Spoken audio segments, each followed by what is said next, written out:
بسم الله الرحمن الرحيم الحمد لله رب العالمين حمدا كثيرا طيبا مباركا فيه اللهم فلك الحمد كله ولك الشكر كله وإياك نعبد ولك نصلي ونسجد. Alors, imaginez-vous quelques instants, 3 personnes autour d'une table. C'est une image que je vous donne. 2 personnes ont les meilleurs mets, les meilleurs plats devant eux, ou alors juste simplement limite-toi à dire un bon kebab. Quant à la 3e personne, il a simplement une date. Les 2 personnes se plaignent parce qu'ils savent qu'ils n'auront pas leur petit dessert après leur repas. Quant à la 3e personne sur la même table, eh bien, remercie Allah subhanahu wa ta'ala, est satisfait de cette date et reconnaissant vis-à-vis de son Seigneur tabaraka wa ta'ala et joyeux, alhamdulillah. Est-ce que cela est plausible? Est-ce que cela rentre dans nos têtes de pouvoir manger dans la même table, autour de la même table, avec une personne qui n'a rien à manger et qui ne se plaint pas, alors que nous avons les meilleurs des mets, les meilleurs des nourritures, et on se plaint parce qu'on n'a pas un dessert? Eh bien, c'est une image, c'est ce qui se passe concrètement à l'échelle internationale, mondiale, dans le monde. On est tous autour de la même table, on est tous sur la même terre. Et avec cela, il y a des gens qui ont tout ce qu'il faut pour pouvoir vivre convenablement, confortablement. Ils ne cessent de se plaindre et sûrement on en fait partie. Illa man rahim Allah, sauf celui à qui Allah a fait miséricorde. Alors que d'autres personnes ont beaucoup moins que nous. Et wallah wa rabbil Kaaba, maintenant ils sont joyeux, reconnaissants. Ils remercient Allah subhanahu wa ta'ala alors qu'ils n'ont pas 1% des bienfaits que nous avons. 1% du confort que nous avons. Rien d'étonnant alors quand on entend les paroles de cet homme-là qui était dans le marché et qui invoquait Allah subhanahu wa ta'ala avec les propos suivants. Allahumma j'alni min al-qalil.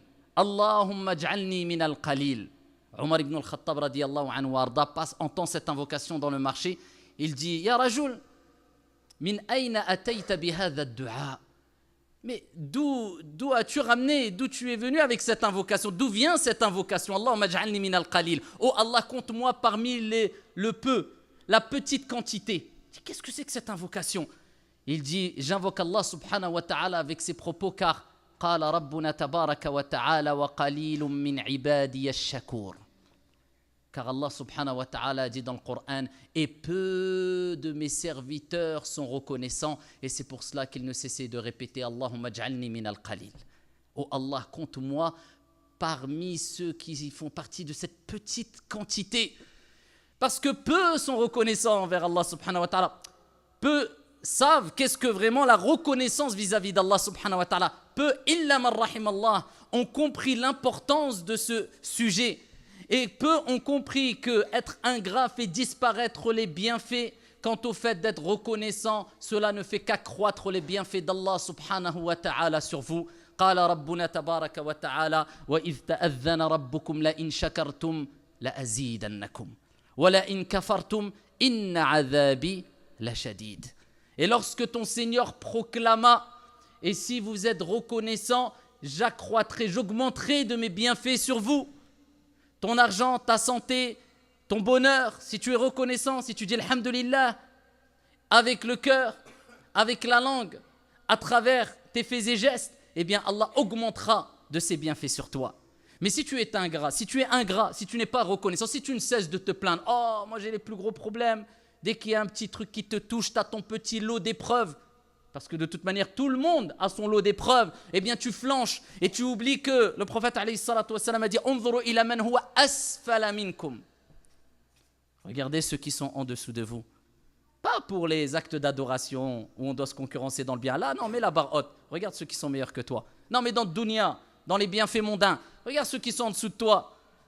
Au niveau de la santé, au niveau du matériel, au niveau du confort, au niveau de la... Regarde, toi tu te plains de ta maladie, mais regarde, lui il est aveugle, jamais il s'est plaint. Tu es aveugle, regarde, lui il est tétraplégique, jamais il s'est plaint. Et là tu relativises. Mais très peu, wa qalilun min ibadiya ash-shakur. Allah l'a dit peu. Allahumma j'alna min al-qalil. Peu de mes serviteurs sont reconnaissants. C'est l'élite, c'est les meilleurs. Al-qalil, la petite quantité. Allah dit, si vous êtes reconnaissant, j'augmenterai mes bienfaits. Et si vous êtes ingrat, vous ne me remerciez pas comme il se doit. Inna adhabi la shadid. Mon châtiment est douloureux. Eh bien, Allah fait disparaître ces bienfaits sur les gens qui ne sont pas reconnaissants, qui ne savent pas remercier Allah subhanahu wa ta'ala comme il se doit. Arrêtons de se plaindre. Wallahi, normalement, on n'a pas le droit de se plaindre, normalement. Si on se compare au reste du monde. Si on se compare au reste du monde, on n'a pas le droit de se plaindre. Bien sûr, c'est un idéal que je suis en train d'exposer. C'est naturel de se plaindre un peu, mais les plaintes exagérées jusqu'à ce que les gens ne se plaignent pas auprès d'Allah, mais se plaignent d'Allah. Pourquoi il m'est arrivé ça? Pourquoi il y a eu un décès dans ma famille? Pourquoi il y a... Allah Azza wa Jal demande des comptes et il ne rend pas des comptes. Allah subhanahu wa ta'ala, c'est lui qui va te juger. C'est pas toi qui vas juger Allah subhanahu wa ta'ala. Allah Azza wa Jal, c'est Al-Hakim, le sage. Et Al-Hakim, le juste par excellence. Sa justice n'est que sagesse. Que tu le comprennes ou pas. Derrière chaque décision divine, il y a une sagesse. Que tu la comprennes ou pas. C'est l'istislam. Je me soumets complètement au décret divin. Tel doit être le croyant. Et quand il lui arrive une musiba, il s'en remet à Allah parce qu'il sait que l'épreuve vient d'Allah Azza wa Jal et qu'Allah subhanahu wa ta'ala nous a dit La yukallifullahu nafsan illa wus'aha. Allah ne donne pas une âme une charge au-dessus de sa capacité. Et il sait que Allah a dit Wasbir wa ma sabruka illa billah. Et patiente. Et Allah rappelle que tu ne pourras patienter qu'avec l'aide d'Allah. Donc au moment de l'épreuve, il dit Inna lillahi wa inna ilayhi raji'un.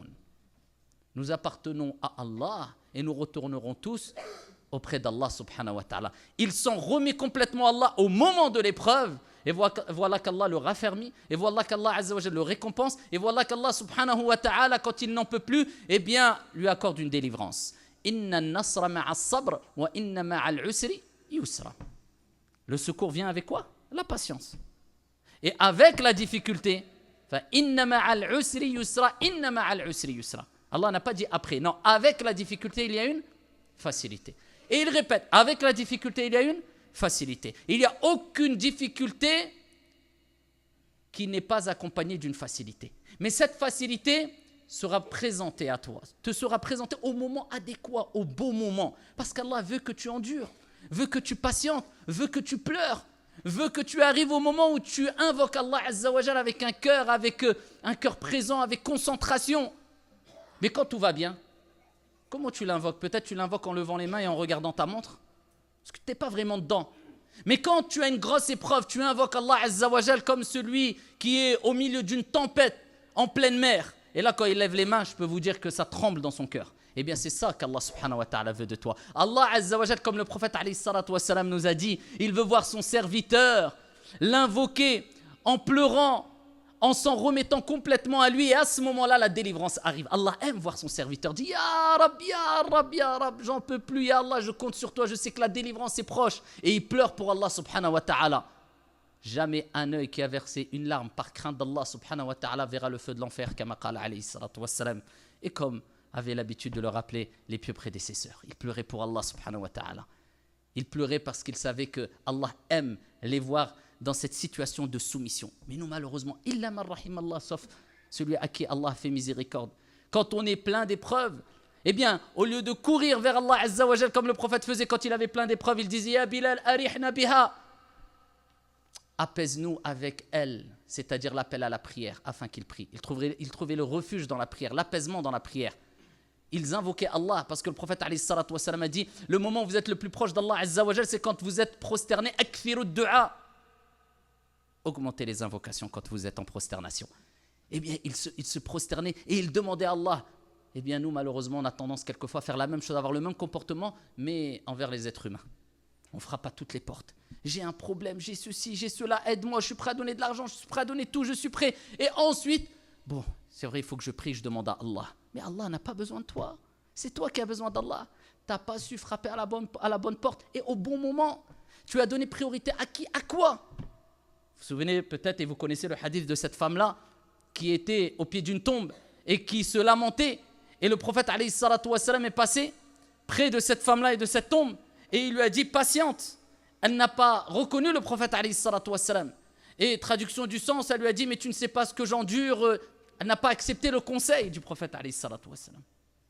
Et quand elle a appris que c'était le prophète alayhi salatu wassalam qui lui avait donné cette recommandation de patienter, bien que ça soit difficile, Eh bien, elle a accouru vers la maison du prophète alayhi salatu wassalam, demander l'autorisation de rentrer et présenter ses excuses. Et là, le prophète alayhi salatu wassalam lui a dit, la patience, c'est au moment du premier choc. C'est au début. C'est au début, tout de suite, qu'il faut frapper à la bonne porte.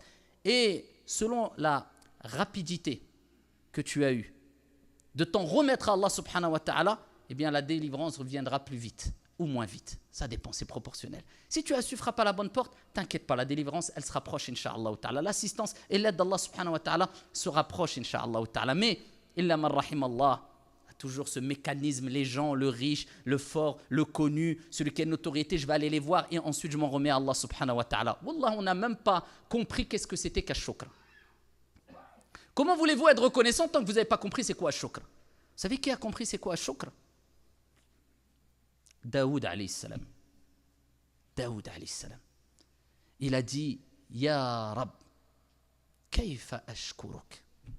Comment serais-je reconnaissant envers toi, comme il se doit, alors que ash-shukr ni'matu mink,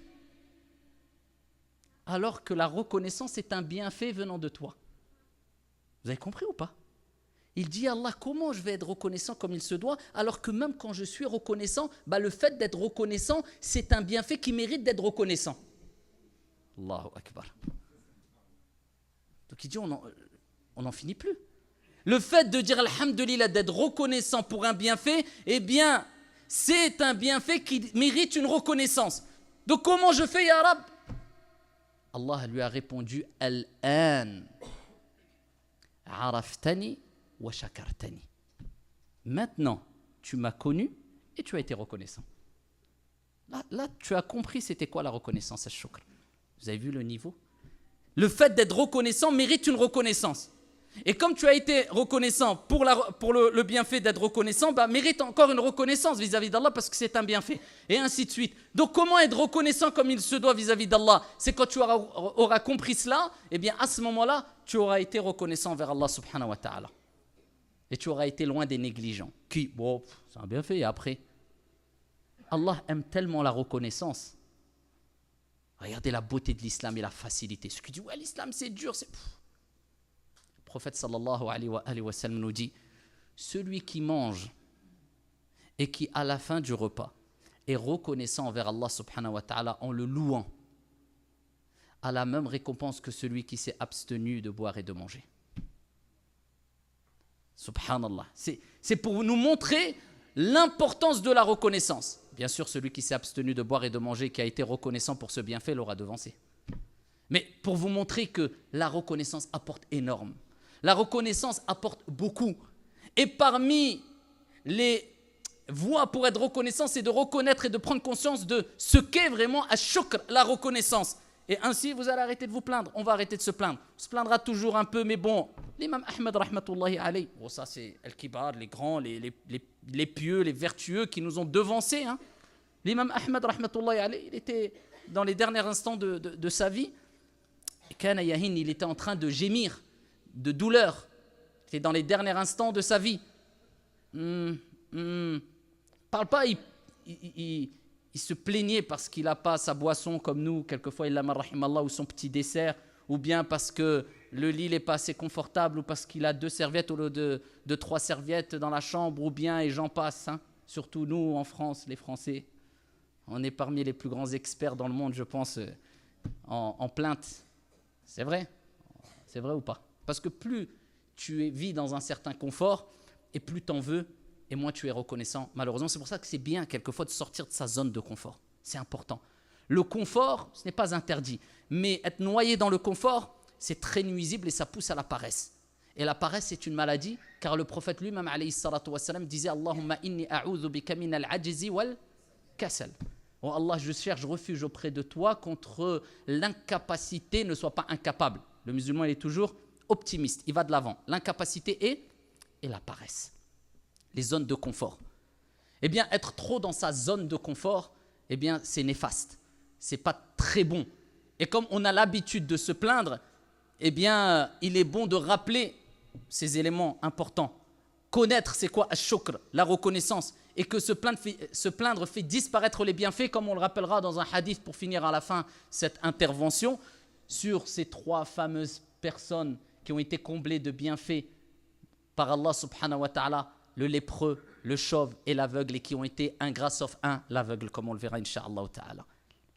Parmi les voies, afin d'être reconnaissant, al-dhikr, c'est le rappel d'Allah subhanahu wa ta'ala. Pourquoi? Parce que al-shukr, la reconnaissance, elle se fait bil qalb, wa bil lisan, wa bil jawarihi wal arkan. Elle se fait avec le cœur, avec la langue et avec les membres. Avec le cœur, eh bien, tu dois être satisfait de ce qui t'a été décrété. Ce n'est pas dans ton fort intérieur, tu es dégoûté, dans ton fort intérieur, tu repousses l'acceptation du destin et du décret divin. Non, dans ton cœur, tu es mutma'in, apaisé. Même si ça te fait mal ou pas, tu sais que ça vient d'Allah. Alhamdulillah, ce que Dieu me donne, c'est un bien, et l'épreuve qu'Allah Azza wa Jal m'a donnée, elle m'a évité sûrement une plus grande épreuve, parce que tout le monde a son lot d'épreuves.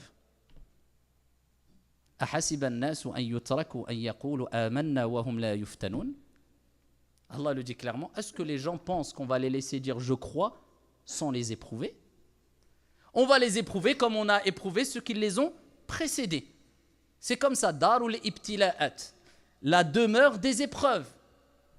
Et l'épreuve, eh bien, implique normalement pour le croyant la patience. Et la patience, c'est un des plus grands bienfaits qui peut être octroyé. Et Allah subhanahu wa ta'ala dit dans le Coran, Allah accordera pleinement la récompense aux patients. Plus que cela, al-jannah, le paradis, c'est pour les patients. Salamun alaykum bima sabartum. Voilà comment seront accueillis les patients au paradis par les anges al-malaika. Salamun alaykum, que la paix soit sur vous. Bienvenue à vous pour la patience que vous avez eue. Al-shukr, ça se fait avec le cœur. Ça se fait aussi avec la langue. Comment on est reconnaissant avec la langue? En disant Alhamdulillah. Le prophète sallallahu alayhi wa sallam nous dit Inna afdala ibadillahi yawma al-qiyamati al-hammadoun. Les meilleurs des serviteurs d'Allah subhanahu wa ta'ala au jour de la résurrection sont al-hammadoun. C'est qui al-hammadoun? C'est pas celui qui dit. Regardez le shem qui est utilisé en langue arabe, ce n'est pas celui qui dit une fois ou deux fois « Alhamdulillah ». Non, ce sont celles et ceux qui ont dit énormément de fois, ils avaient pour habitude matin, midi et soir de dire « Alhamdulillah ». Et le prophète alayhi salatu wassalam nous a rappelé que même quand une situation est difficile, tu dis quand même « Alhamdulillahi ala kulli hal ». Alhamdulillah dans toute situation. Attention. Ce n'est pas celui qui se plaint pendant 1 heure et après dit « Ah, alhamdulillah ». Ce n'était pas une option, mon frère. C'était dès le début, alhamdulillah. Ou alors avec le ton « Ah, alhamdulillah ». Ton alhamdulillah, et d'ailleurs on ne dit pas hamdulillah ou hamdullah. On dit alhamdulillah pour que le dhikr soit complet. Alhamdulillah, la louange complète appartient à Allah subhanahu wa ta'ala. Alhamdulillah, toutes les louanges sont pour Allah subhanahu wa ta'ala. Même si c'est dur. Parce que tu sais que pertinemment que le prophète alayhi salatu wassalam dit vrai. Et le prophète alayhi salatu wassalam nous a rappelé que tout ce qui t'arrive, qui te touche comme épreuve jusqu'à l'épine qui te pique, eh bien c'est une purification de tes péchés. Alhamdulillah. Tu patientes avec la langue et tu dis beaucoup Alhamdulillah parce que Ibn Abbas radiyallahu anhu wa an abi disait Alhamdulillah kalimatu kulli shakir. C'est la parole de toute personne reconnaissante. Et vous voyez la différence entre les croyants qu'on a connus, les générations de nos parents, et Dieu sait combien on en a vu lors de leur dernier instant de vie, sur leur lit de mort, lors des dernières minutes avant qu'ils quittent ce monde-là, combien j'en ai vu. Apaisé, serein, calme, qui dara ammi, alhamdulillah. Alhamdulillah. Wallahi, c'est un comportement qui, quand moi je médite, quant aux épreuves que j'ai vécues moi personnellement et les réactions que j'ai eues, pourtant ce n'était pas la mort. Et je dis, lui, il est face à la mort. Ajib, il est à quelques instants de la mort et il est serein, il dit Alhamdulillah. Tu vois la puissance de la religion, la puissance de la foi. Alors que combien, vous savez que dans les hôpitaux, il y a des assistants, il y a des psychologues qui font le tour des chambres de personnes qui sont dans les derniers instants de vie. pour les accompagner parce que c'est très difficile psychologiquement et autres. Mais moi, tout ce que j'ai vu parmi les musulmans, alhamdulillah, on le dit, alhamdulillah. Ouais, c'est ça. C'est ça la vraie force. C'est pas celui qui, toute la journée, il soulève de la fonte et il se croit fort. Je dis pas que c'est interdit, hein, mais c'est pas lui le vrai fort. Le vrai fort, c'est celui qui, quand il y a les épreuves, il flanche pas. Quand il y a la mort proche de lui, bien que ça soit dur, il désespère pas de la miséricorde d'Allah, il est ferme. Yuthabbitu Allahu alladhina amanu bil qawli thabit fil hayati dunya wa fil akhirah. Allah raffermit par la parole ferme, la ilaha illallah, les croyants. Alladhina haqqaqul iman wal ubudiyya, ceux qui ont concrétisé la foi, la servitude en Allah subhanahu wa ta'ala par la parole ferme, la ilaha illallah, dans leur vie d'ici-bas, c'est-à-dire dans leur dernier instant, au moment où l'âme s'apprête à sortir, celui dont la dernière parole est la ilaha illallah, dakhala al-jannah, rentre au paradis, kama qala alayhi salatu wassalam. Et dans l'au-delà, eh bien, ça sera au moment où le malakan, les deux anges, Munkar et Nakir, viendront leur poser les questions. Quand tu entendras les bruits de pas des gens qui sont venus t'accompagner, t'enterrer, et quand ils rebrousseront chemin, t'entendras les bruits de pas, eh bien, les anges vont venir, eh bien, à ce moment-là, ils te poseront les questions, Man rabbuk ma dinuk, qui est ton Seigneur? Quelle est ta religion? Que dis-tu de cet homme, Muhammad alayhi salatu wassalam? Seuls ceux qu'Allah Azza wa Jalla aura raffermis, eh bien, répondront correctement. Allah raffermit la parole, la ilaha illallah. La bonne réponse pour les croyants, ceux qui ont concrétisé l'iman, ils ont vécu avec la foi. L'amour d'Allah subhanahu wa ta'ala, avec la taqwa. C'est quoi la taqwa? On entend toujours ittaqillah. Ya ayyuhalladhina amanu ittaqullaha haqqa tuqatihi wa la tamutunna illa wa antum muslimun. Oh vous les croyants, craignez Allah Azza wa Jalla comme il se doit et ne mourrez qu'en pleine soumission. C'est quoi la crainte d'Allah Azza wa Jalla? C'est an taj'ala baynaka wa bayna ghadabillahi Azza wa Jalla wiqaya. C'est de mettre entre toi et la colère de Dieu une protection. Et la protection, c'est quoi? Fi'lu ta'at wa tarkul ma'asi.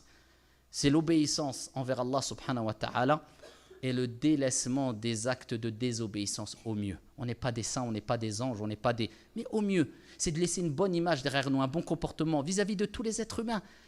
Que ça soit un musulman ou non, il ne dira pas c'est pas quelqu'un c'est pas quelqu'un de corrompu, c'est pas un menteur, c'est pas un voleur, c'est pas un mytho, c'est pas quelqu'un de méchant, c'est pas que tu as laissé des bonnes traces. Car les croyants, les pieux et les vertueux seront témoins pour ou contre toi au jour de la résurrection. Eh bien, c'est comme ça que réagit le croyant. Avec la langue, il est reconnaissant. Alhamdulillah. Les plaintes, il évite. Tu peux te plaindre, c'est humain. Quelqu'un va te demander, t'interroger un médecin parce que tu es malade, tu vas lui dire, t'as mal où? J'ai mal à la tête. Ça, ce n'est pas une plainte. Ça, c'est une information que tu dis pour pouvoir te soigner, etc. C'est celui qui augmente les plaintes. À peine il se réveille. Au lieu de dire, Alhamdulillah, alladhi ahyana ba'da ma amatana wa ilayhi nushur. On commence la journée avec quoi? Avec quelle parole? Hein? Alhamdulillah. Tu remercies Allah de quoi? Alhamdulillah, alladhi ahyana ba'da ma amatana, qui nous a donné la vie après nous avoir donné la mort, puisque an-nawm akhul maut, comme on dit, le sommeil, c'est le frère de la mort, c'est la petite mort. Eh bien, tu remercies Allah, alhamdulillah.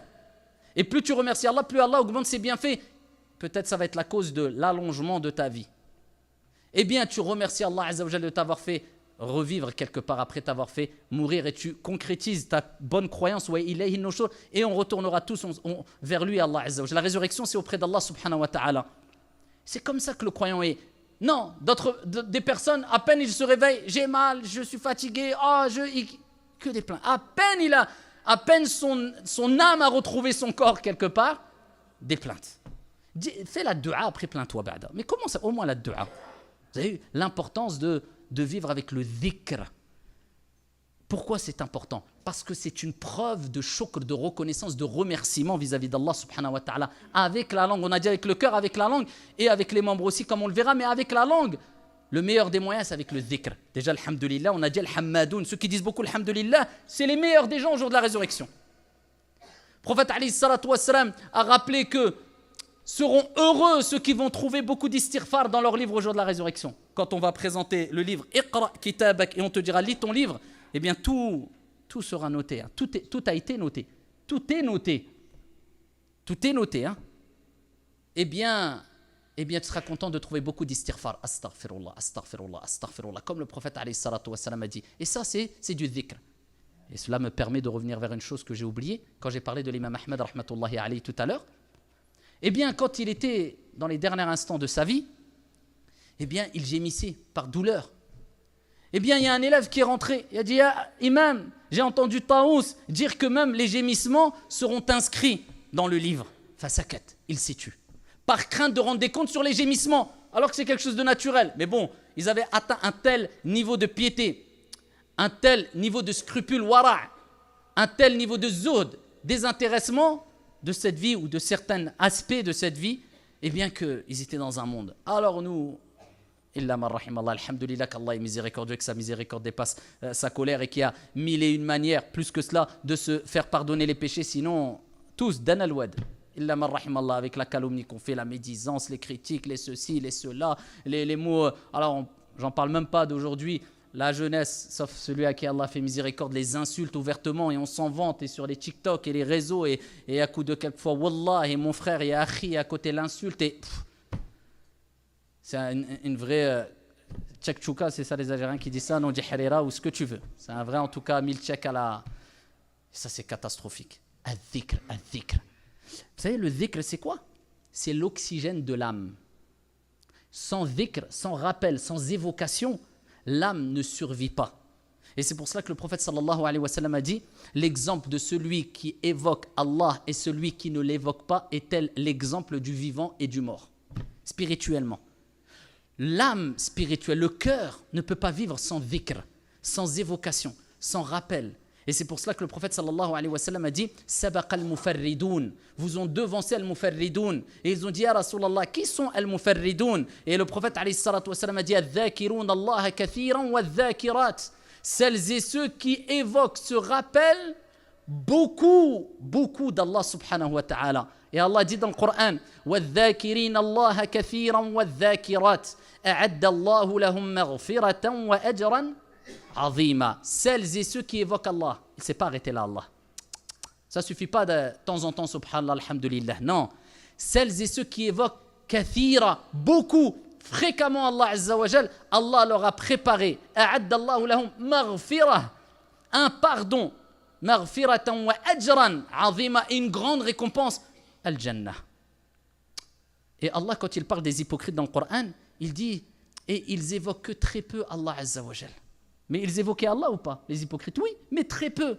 C'était de l'hypocrisie, mais même eux évoquaient Allah azza wa jal. Donc, le croyant se doit d'évoquer beaucoup Allah subhanahu wa ta'ala. C'est pour cela que nous avons les invocations du soir, les invocations du matin. Nous avons les invocations et les évocations avant de rentrer à la maison, en sortant de la maison, quand on prend notre monture, quand on veut manger, quand on termine de manger, quand on... Toutes ces invocations, ça nous permet quoi? D'avoir de l'oxygène jour et nuit pour que notre âme ne cesse de continuer à vibrer quand elle est confrontée au rappel d'Allah subhanahu wa ta'ala. Elle vit, c'est une âme qui vit. Pour ça, il faut fréquemment évoquer Allah et apprendre les invocations, toutes ces petites invocations qu'on doit apprendre dès le plus jeune âge. Et tout s'apprend, alhamdulillah, il n'est jamais trop tard. Et c'est toujours des petites invocations courtes, lourdes de sens et de récompense, parce qu'Allah azza wa jal, cette grande récompense, il ne la limite pas pour des savants ou je ne sais qui. Il veut que ça soit accessible pour toutes et tous. Et par toutes et tous. C'est pour ça que c'est facile. Regarde, je vous donne un exemple. Le prophète sallallahu alayhi wa sallam nous dit la meilleure des invocations, la meilleure. Il dit c'est quoi? Allahumma inni as'aluka al-afwa wal-afiyah. C'est compliqué ou pas? C'est la meilleure des invocations. Pourquoi? Tu demandes ce que l'être humain a besoin ici-bas et dans le delà. Oh Allah, je te demande al-afwa, que tu effaces tous mes péchés, wal-afiyah, la préservation du cœur et du corps. Donc si tu as la bonne santé physique et la bonne santé du cœur, qu'est-ce que tu veux de plus? Oui, Allahumma inni as'aluka al-afwa wal-afiyah. Mais les invocations du soir et du matin que vous retrouvez dans les citadelles du musulman, les invocations protectrices, les invocations, après les gens se plaignent, j'ai un aïn, j'ai ceci, j'ai cela, je vais mal, t'as fait tes du'a. Non mais voilà, t'as fait de ça une option encore, tu t'es trompé, t'es à côté de la plaque. Quand tu auras préservé tes invocations du soir et du matin, comme un salaf disait, la seule fois, quand il exhortait, c'était un des pieux prédécesseurs, il exhortait ses élèves à faire l'invocation que le prophète alayhi salatu wa sallam nous a enseigné, Bismillahilladhi la yadurru ma'a ismihi shay'un fil ardi wala fis sama' wa huwa as-sami'ul alim, 3 fois. Tu l'as fait 3 fois le matin et le soir. Au nom d'Allah et en compagnie de son nom, rien ne peut me nuire dans les cieux et sur la terre. wa huwa as-sami', et c'est lui qui entend tout, al-alim, l'omniscient, qui sait tout. Rien ne pourra l'atteindre. Bien sûr, on utilise les causes, les moyens, etc. Mais c'est une invocation qui nous accompagne en tant que croyants dans notre journée. Et ils ont vu qu'il était blessé. Ils se sont dit, mais t'es blessé? Il dit, Wallah, ce matin, je ne l'ai pas dite. C'est la seule fois où je ne l'ai pas dite. Ça, il faut avoir. Par contre, c'est une question de confiance. Encore une fois, bien sûr, ça ne veut pas dire j'ai dit l'invocation, je roule à 200 sur la voie express, c'est bon, je suis protégé. On n'est pas bête. On prend tous les textes dans leur globalité, bien sûr. Mais c'est un moyen parmi les moyens de demander Iyyaka na'bud wa iyyaka nasta'in, l'assistance et l'aide d'Allah subhanahu wa ta'ala, les du'a. Mais attention, le prophète alayhi salatu wa salam nous dit Allah n'accepte pas l'invocation, ne répond pas à l'appel de celui qui l'invoque avec un cœur inattentif. C'est vraiment, il faut se concentrer. C'est quoi se concentrer? C'est que tu comprends ce que tu dis et tu médites quant à ce que tu dis pendant que tu le dis. Pas Bismillah alladhi la yadurru. Non, tu sais Bismillah alladhi la yadurru ma'a ismihi shay'un fil ardi wa la fis sama' wa huwa as-sami'ul 'alim. Tu comprends, tu prends ton tu bailles. Pas ça. On a récité Ayatul Kursi, il baille. Alors le prophète il a dit l'éternuement vient d'Allah min Allah subhanahu wa ta'ala, wa tatha'ub, le bâillement vient de min ash-shaytan. Donc ça veut pas dire que c'est haram bien sûr, mais il y a une influence parce que la paresse et autres shaytan l'aime. Et pendant qu'il récite Ayatul Kursi, qu'il doit faire fuir shayatin, oh Allah la ilaha illa, c'est quoi ça? Récite Ayatul Kursi, respecte la parole d'Allah subhanahu wa ta'ala calmement, posément, comprend. Pour ça il y a des gens ils récitent tout le Coran par cœur, ils disent toujours j'ai mal au cœur, récite juste Surat al-Fatiha avec concentration, mets ta main droite sur ton cœur et tu vas voir, ça va passer. C'est une question de yaqin, de certitude et de concentration quand tu récites les choses. Et ça, c'est la reconnaissance avec la langue, le dhikr. Et enfin, bil jawarihi wal arkan, avec les membres.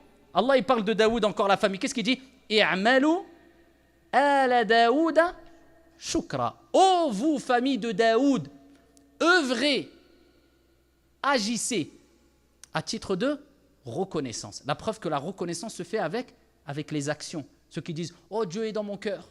C'est bon, pas besoin de prier, pas besoin de avoir la classe. Il n'y a plus de vie, il n'y a plus de relations sociales, il n'y a plus d'amour entre les êtres humains. Si on prend ta théorie vis-à-vis de celui qui mérite le plus grand amour, tu vas dire à une personne, tu vas même pas lui dire, tu vas même pas lui faire plaisir, tu vas jamais lui obéir, tu vas jamais l'écouter, tu vas jamais lui demander quelque chose avec respect. Pourquoi? Parce que tu vas dire, écoute mon frère, je t'aime mais dans mon cœur. Après le respect c'est autre chose. Ben c'est pareil avec Dieu. Comment ça, Dieu est dans ton cœur? Mais Dieu, il n'a pas besoin de toi. C'est toi qui as besoin d'Allah. Prouve que tu aimes Allah Azza wa Jal. Dieu te dit de lui obéir. Obéis-lui, c'est comme ça que tu prouves. Il te dit de ne pas lui désobéir. C'est comme ça que tu prouves ton amour. Ce que Dieu t'a donné, partage-le. C'est une épreuve. Et ô combien ne partagent pas et ne donnent pas ce que Dieu leur a donné. Alors qu'Allah subhanahu wa ta'ala t'éprouve avec la santé, t'éprouve avec la nourriture, t'éprouve avec l'argent, pour savoir est-ce que tu vas être reconnaissant comme il se doit. Et comment être reconnaissant avec tous ces bienfaits? Eh bien, c'est de les partager. Pas partager 50-50, on n'a pas ce niveau-là. Mais Allah Azza wa Jalla nous rappelle wa anfiqu mimma razaqakumullah, et dépensez mimma razaqnakum, de ce qu'on vous a donné, de ce que Dieu vous a donné, de ce que toujours c'est ce que dépense ce que Allah t'a donné. Dieu va te tester, tu as de l'argent, partage-le. Et c'est comme ça que tu es reconnaissant et Dieu te rajoutera de l'argent. Tu as une bonne santé, utilise cette santé pour faire des choses bonnes. Va faire tawaf, va à la mosquée. Si tu crois que Dieu t'a créé juste pour faire du sport toute la journée, tu es à côté de la plaque encore une fois. Oui, il est le verset coranique que je vous ai donné un corps sain pour aller soulever de la fonte toute la journée. Et après, ton corps va être dévoré par d'autres. Encore une fois, le sport c'est bon. Ça fait partie de l'islam.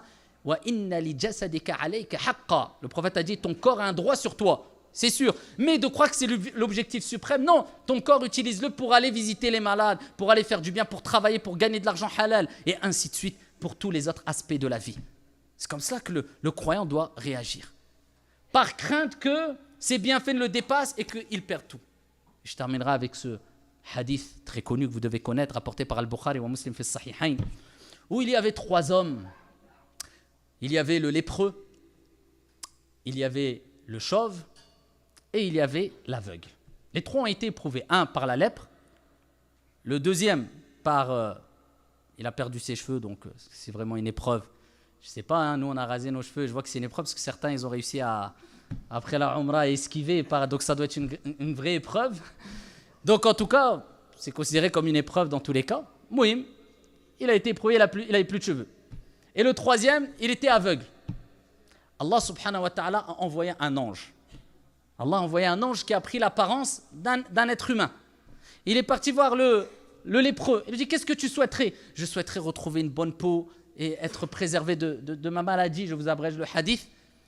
Et il a invoqué Allah Azza wa Jal en sa faveur, il a passé sa main sur son visage et voilà que la maladie, la lèpre a disparu. Il lui dit, qu'est-ce que tu souhaiterais comme richesse? Il dit, je souhaiterais une chamelle pleine. Enfin, qu'elle enfante et qu'il ait un troupeau, etc. de chameaux. Il a invoqué, Allah lui a donné une chamelle pleine. Khalas, il est parti voir le chauve. Il a dit, qu'est-ce que tu souhaiterais? Oh, je souhaiterais des cheveux. Il a passé sa main sur elle, il a eu des cheveux. Il a dit, qu'est-ce que tu souhaiterais? Là, je souhaiterais une vache pleine. Khalas, Allah lui a donné une vache pleine. L'ange continue son chemin, va voir un aveugle. Il dit, qu'est-ce que tu souhaiterais? Je souhaiterais retrouver la vue. Il passe sa main sur son visage, il retrouve la vue. Qu'est-ce que tu souhaiterais? Je souhaiterais une brebis pleine. Khalas, une brebis pleine. Il revient des années après. Voilà que les trois se sont retrouvés sans leurs défauts ou leurs maladies et avec des troupeaux de vaches, de chamelles, de brebis, de moutons, etc. Il va voir le lépreux et il lui dit, sous la forme d'un être humain, il dit, est-ce que tu peux m'aider? Est-ce que tu peux me donner un chameau pour que je puisse continuer mon chemin? Il ne veut pas. Il dit, non, moi écoute, j'ai beaucoup de responsabilités, j'ai des obligations, la ralève, je ne peux pas. Il dit, mais c'est pas toi qui étais touché par une maladie et qui était dans une autre situation complètement différente de celle dans laquelle tu es, c'était pas toi. Et voilà qu'il ne veut pas reconnaître les bienfaits d'Allah sur lui. Voilà qu'il est ingrat. Voilà qu'il a raté l'examen. Il a oublié, si riche soit-il, que tout vient d'Allah subhanahu wa ta'ala. Al-mal, malullah. L'argent vient, c'est l'argent d'Allah, c'est toi qui t'as donné. C'est Allah qui t'a donné. Ça ne vient pas de toi. Toi, tu as été la cause, mais c'est Dieu qui t'a donné. Il y a des gens plus intelligents que toi et ils gagnent moins d'argent que toi. Peu importe le domaine. Mais c'est Dieu qui donne et il teste. L'argent est un test. Qu'est-ce que tu vas faire avec? C'est pour cela que tu ne quitteras pas l'esplanade des comptes. Au jour de la résurrection, avant d'être interrogé sur 3 choses, et parmi les 3 choses, son argent, d'où il l'a gagné et où il l'a dépensé. Ah, moi, mon frère, l'argent est halal, je fais ce que je veux avec. Non. C'est un test, l'argent. Dieu t'interrogera sur, allez, tu l'as gagné de manière licite? Ok, c'est très bien. Tu l'as dépensé où? Dans des choses licites ou pas? C'est comme ça. Dieu est patient. Les gens font des choses catastrophiques, les gens sont ingrats, mais depuis des milliards d'années, les gens quoi? Un par un, ils décèdent. Et voilà. Et après, on les oublie au bout de 3, 4, 5 jours et les comptes arrivent. Il ne faut pas se faire duper par cette vie éphémère. Ça ne veut pas dire qu'on ne doit plus vivre et profiter, rentrer dans un excès comme certains l'ont fait et des gens qui ont été blâmés par le prophète alayhi salatu wassalam. Mais je ne me perds pas. J'ai mes priorités dans la vie. Donc lui, qu'est-ce qu'il a dit le lépreux? Il n'a pas voulu. Il a invoqué en disant, si cela, ici, si tu le mérites, et si ce que tu as dit n'est pas vrai, eh bien qu'Allah fasse disparaître ses bienfaits. Et il en a été ainsi. Et le deuxième, le chauve, pareil, même chose. Ah, j'ai des obligations, la ralève, j'ai des responsabilités. Mais c'est pas toi qui étais chauve et qui avait demandé, qui maintenant, moi, je te demande de l'aide. Et pareil, 2-1 contre lui. Le troisième, l'aveugle. Est-ce que je veux... Il dit quoi? Tu veux quoi? Tu veux de l'aide? Tu veux quoi? Des chameaux? Je te donne ce que tu veux et prends ce que tu veux encore. L'aveugle, il s'est rappelé des bienfaits. Il n'a pas oublié où il était et d'où il venait. C'est ça qu'il ne faut pas oublier. D'où tu viens? Comment tu étais hier? Reste modeste. C'est pour ça qu'à shukr aussi, les savants ont dit, c'est une preuve de shukr, c'est d'être modeste. Pas te prendre pour je ne sais qui et oublier d'où tu viens et oublier ce qui peut advenir de toi. Tout peut disparaître. Eh bien, lui, il a été reconnaissant, l'aveugle. Il a dit, oui, bien sûr, je t'aide. Et prends ce que tu veux. Il a invoqué Allah subhanahu wa ta'ala pour que ses bienfaits restent. Et il en a été ainsi. Les 2 autres, eh bien, ont perdu tous les bienfaits, casse départ. Quant au troisième, alhamdulillah, wa idh ta'adhana rabbukum la in shakartum la azidannakum. Quand vous êtes reconnaissant, comme Dieu a dit, Allah va faire accroître ses bienfaits sur vous. Donc, soyons reconnaissants et pas ingrats. Wallahu a'lam, alhamdulillahi rabbil alamin.